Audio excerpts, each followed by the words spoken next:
Don't run. Don't make a sound. And whatever you do, don't sign.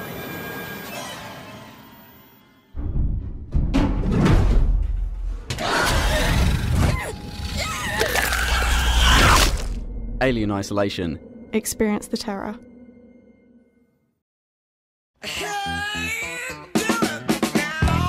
Boogie to the max with 60 minutes of 70s. Be there or be square.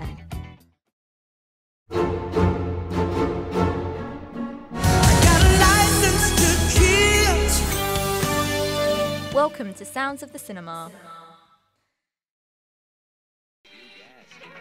You're listening to CSR Radio. CSR Radio.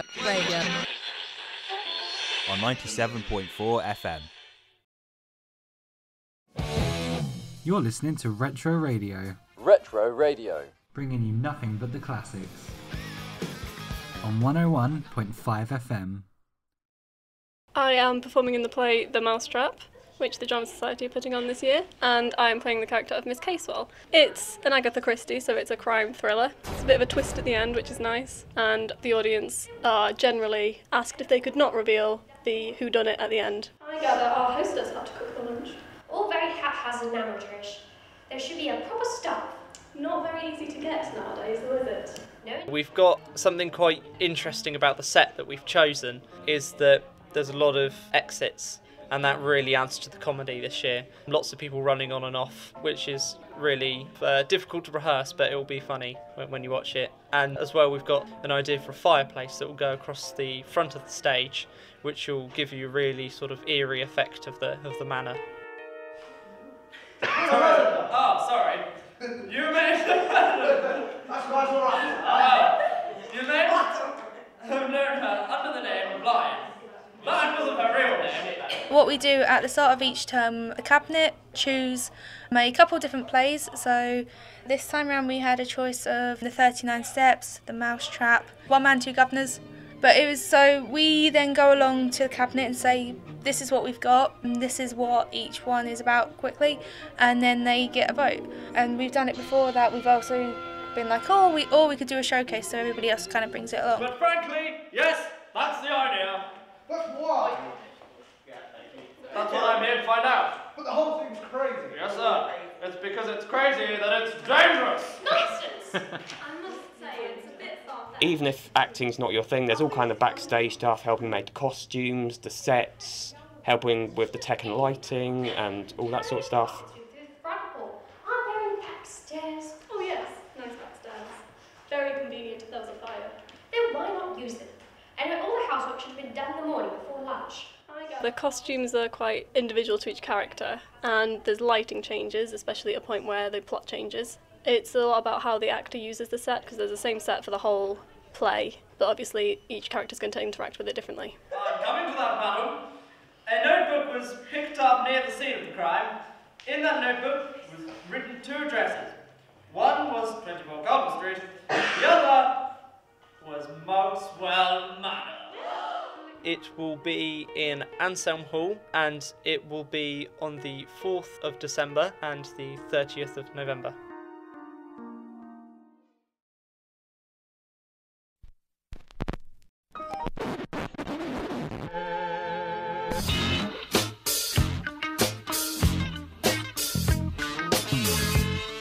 On the record.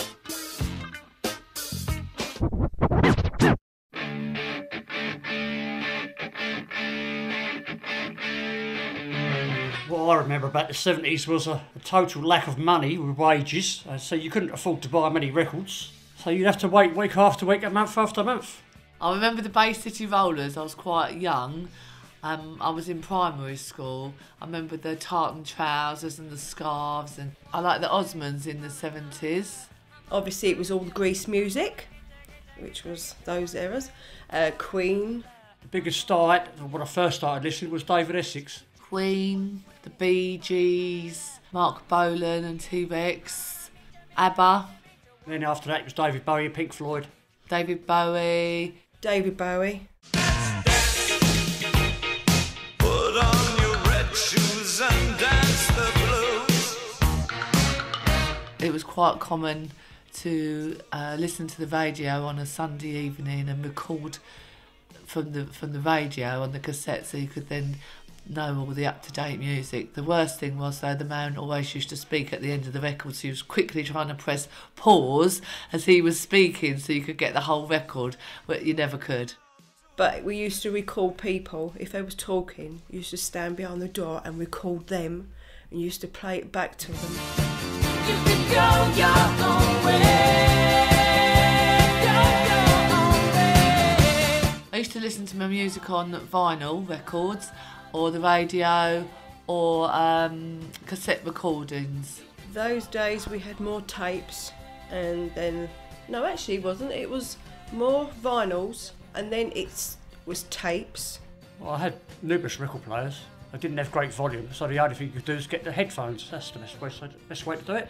My mum and dad had like a sideboard that had a record player in it, which was quite good, and it had a radio on it as well, and that was quite good. And then later on they got an up-to-date stereo which had a record player with a cassette player, so you could record your records, which was quite good, because then you had your little handheld cassette machines that you could take your cassette out and listen to your music on that. You can get rid of scratches on record easy enough. It's very rare you can't play the record backwards, so the stylus would knock the scratch out. And the little lever on the side that you had to change the speed. It wasn't it 45 and 33? Or if you had it too fast, you had Pinky and Perky.